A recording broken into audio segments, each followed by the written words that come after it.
Seres de la noche, lugares extraños, mundos alucinantes, miedos más próximos de lo que pensamos. Hoy nos adentraremos en una de las corrientes cinematográficas más fascinantes e influyentes, el expresionismo alemán.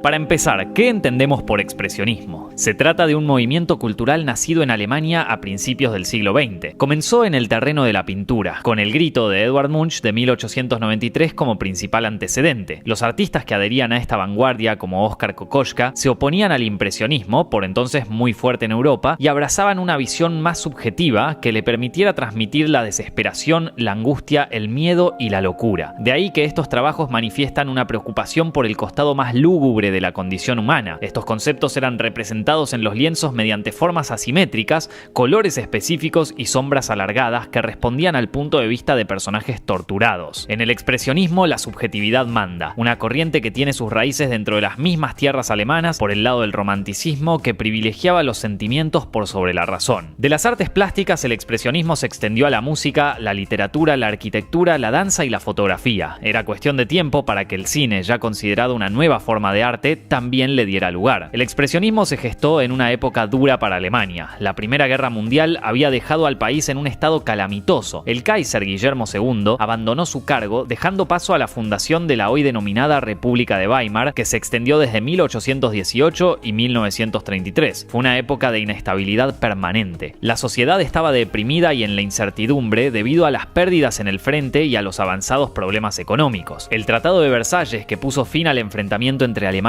y países aliados, incluía el cierre de las exportaciones de la nación derrotada. En medio de ese panorama nefasto, artistas de diferentes áreas y formaciones empezaron a canalizar ese pesimismo en todas sus obras. Por el lado del cine, durante la guerra, llegaban films considerados antialemanes, que fueron prohibidos en las salas. Entonces el gobierno se dispuso a apostar por una producción propia con voces nuevas y que por lo general funcionaron como propagandas. En 1917 nació la Universum Film AG, mejor conocida con las siglas UFA. Las primeras producciones de UFA consistían en films históricos y comedias. Ahí sobresalió Ernst Lubitsch, que al poco tiempo emigró a Hollywood. Aunque aquellas películas daban resultados, UFA buscó algo más. Los productores veían que las cinematografías de Suecia y Dinamarca apostaban por producciones cuidadas, prestigiosas, inspiradas en leyendas antiguas y optaron por hacer algo parecido. Entonces le dieron oportunidades a una nueva camada de cineastas volcados a la corriente expresionista. Pero el cine expresionista en Alemania contaba con antecedentes. El Estudiante de Praga de 1913 presenta al personaje de título lidiando con su doble perverso. Un año más tarde, el Golem adaptaba la leyenda hebrea del gigante construido de barro para defender al pueblo judío. Ambas películas fueron codirigidas por Paul Wegener y marcaron la naciente preocupación de los cineastas locales por hacer películas que rompieran con las propuestas naturalistas y se zambulleran en elementos fantásticos. Es así como apareció el primer director afincado en el expresionismo alemán, Robert Wiene. Nacido en 1873, Wiene era hijo de un actor y pronto siguió sus pasos en el teatro. No tardó en llegar al cine delante y detrás de cámara. Su sólida experiencia teatral convenció al productor Erich Pommer en encargarle un proyecto intrigante, el gabinete del Dr. Caligari.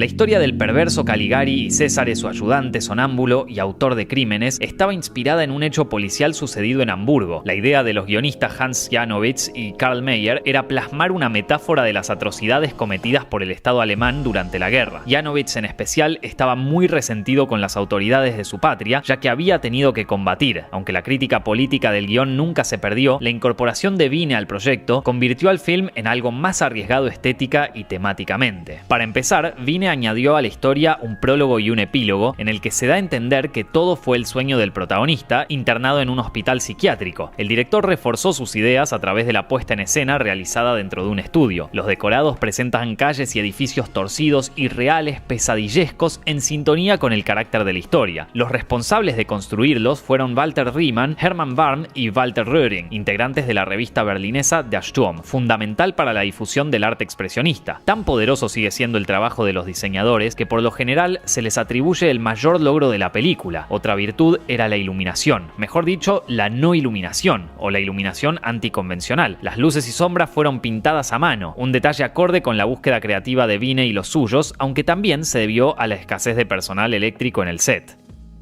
Estrenada en 1919, El gabinete del Dr. Caligari se convirtió en la primera película expresionista alemana. Aunque algunos sectores la criticaron por su estilo teatral y muy anclado en la plástica, los toques que Wiene le añadió a la película sobrepasaron las expectativas. La película fue un éxito entre todo el público y también marcó la reapertura del cine alemán al mercado extranjero. La obra posterior de Wiene no estuvo a la altura de Caligari, pero su aporte al expresionismo alemán y al cine en general nunca pierde importancia. Si hubo otros directores que, además de enriquecer aquel movimiento, alcanzaron por sí mismos el estatus de eminencias, ellos fueron Friedrich Wilhelm Murnau y Fritz Lang. Murnau tuvo inquietudes artísticas desde joven. Al terminar la universidad se unió a la compañía de teatro del prestigioso Max Reinhardt y gracias a él comenzó su carrera en los escenarios y en el cine. Su ópera prima fue Der Knabe in Blau de 1919, pero no llamó la atención hasta su octavo film, el thriller Schloss Vogelöd. Allí daba muestras de su talento para generar atmósferas de oscura densidad. Murnau estaba destinado a inscribirse en el expresionismo. Al igual que Hans Janowitz, había servido en el ejército alemán, donde se desempeñó como piloto de aviones y pudo exorcizar su desencanto en los largometrajes que dirigía, más precisamente en su siguiente película, Nosferatu, una sinfonía de horror. Producida por Prana Films, una compañía pensada para hacer películas con temática sobrenatural, Nosferatu era una adaptación de la novela Drácula de Bram Stoker, pero la intervención de la viuda del autor obligó a los realizadores a modificar los nombres de los personajes. De este modo, el vampiro principal ahora se llamó el Conde Orlok. El fuerte de Nosferatu es el trabajo de Murnau detrás de cámara, un trabajo que, si bien inscribe en la tradición expresionista, consigue liberarse de determinadas ataduras estéticas y hace su propio camino. Los interiores fueron rodados en los estudios Jofa, en Berlín, pero a diferencia de Caligari, el resto se filmó en locaciones reales de Eslovaquia y en ciudades costeras del mar Báltico. Estos lugares resultaron perfectos para el clima onírico que pretendía el director. Además del ojo de Murnau, el otro punto crucial de Nosferatu es el personaje del título, interpretado por Max Schreck. Este actor venía de una amplia trayectoria teatral y hasta fue colega del director en la compañía de Reinhardt. Sin embargo, como se sabía tan poco de su vida privada y casi todos los films en los que participó están perdidos, nació el mito de que Max Schreck era un vampiro verdadero y que Murnau le pagó para que en la escena final mordiera a la protagonista. ¿Era tan fundado el nacimiento de este mito? Bueno, por lo pronto Schreck en alemán quiere decir miedo. Y sí, aunque no se escriba exactamente igual, el nombre del ogro de las películas animadas viene de esta misma palabra. Al estrenarse en 1922, Nosferatu fue un éxito. Esto no impidió que llovieran más juicios por parte de la viuda de Bram Stoker y como consecuencia, Prana se disolvió y la mayoría de las copias fueron destruidas. Por fortuna, algunas pudieron ser rescatadas y pronto se consolidó como un clásico del expresionismo alemán y del cine a secas. La carrera de Murnau no se estancó en Nosferatu, siguió plasmando su enfoque expresionista en Phantom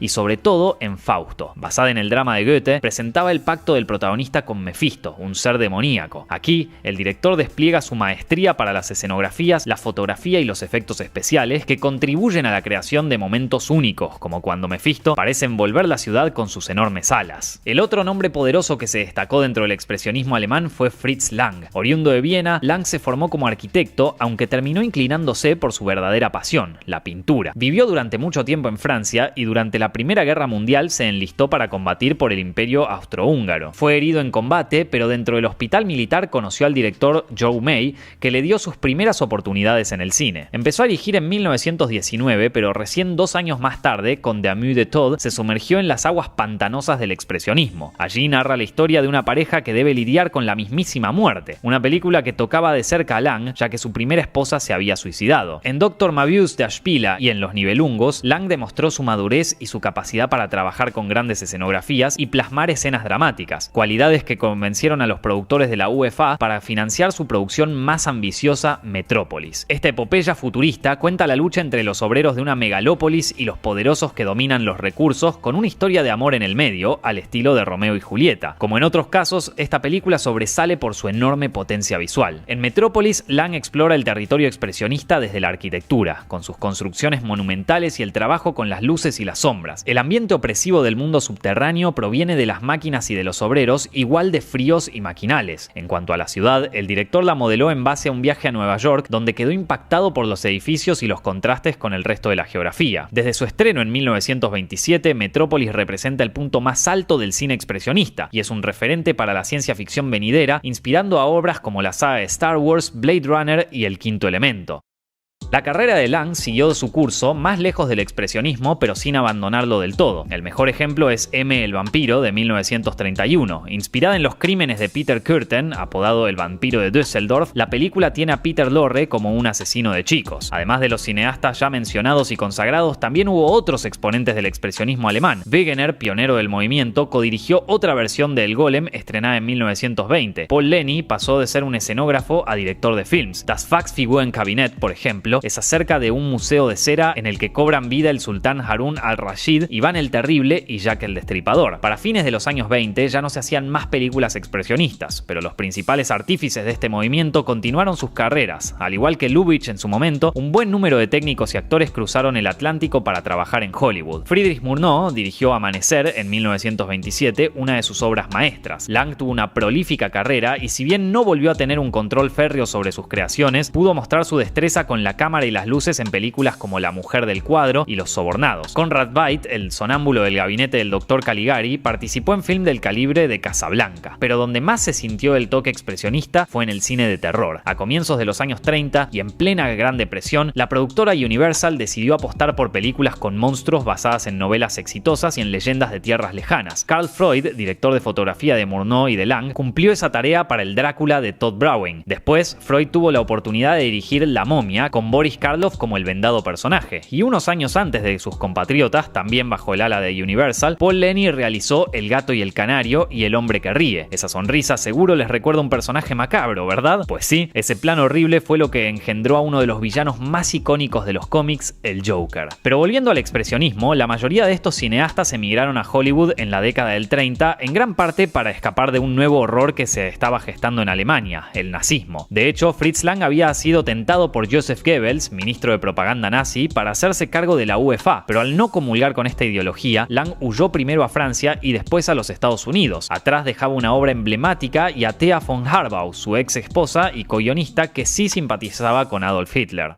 Pese a durar pocos años, el expresionismo alemán tuvo una importancia decisiva. Surgió en una nación devastada y se desarrolló gracias al talento y la iniciativa de un grupo de cineastas marcados por la guerra y el enojo. Las tinieblas de la pantalla no hacían más que reflejar las que corroían sus corazones y el mundo se rindió ante esta nueva manera de ver el cine. La potencia del expresionismo alemán se extiende hasta nuestros días, principalmente por el lado de la iluminación en el policial y en el género del terror. Un cineasta que se nutre constantemente de esta estética es Tim Burton. Desde el corto Vincent hasta sus largometrajes más recientes, predominan diseños extravagantes y personajes de otros mundos. Tomemos el caso del joven Manos de Tijera. Edward, el personaje del título, y el laboratorio de su creador remiten a la mujer robot y al laboratorio de Metrópolis. Además, las imponentes escenografías de Batman también nos recuerdan a las producciones de Fritz Lang. Y hay un dato curioso, en algún momento hasta se rumoreó que Burton quería hacer una remake del Gabinete del Dr. Caligari, film por el que siente un cariño muy especial. Nosferatu, el personaje más icónico del expresionismo, fue revisitado más de una vez. Werner Herzog estrenó en 1979 una remake de la película de Murnau, Nosferatu el vampiro, con Klaus Kinski como el villano principal. En 2000 salió La sombra del vampiro, que recrea el rodaje del film de 1922 y la leyenda de vampirismo auténtico. William Dafoe encarna a Max Schreck, mientras que John Malkovich le da vida a Murnau. A su vez, el look del conde Orlok, digno de un roedor, inspiró al monstruo de la miniserie La hora del vampiro, dirigida por Toby Hooper y basada en la novela de Stephen King. Y bueno, también está la escena de Bob Esponja, ¿no? Esa, ¿se la acuerdan? Y ya que estamos, volviendo a Tim Burton, el personaje interpretado por Christopher Walken en Batman Regresa justamente se llama Max Schreck. Todos estos casos representan la vigencia de un movimiento cinematográfico tan tenebroso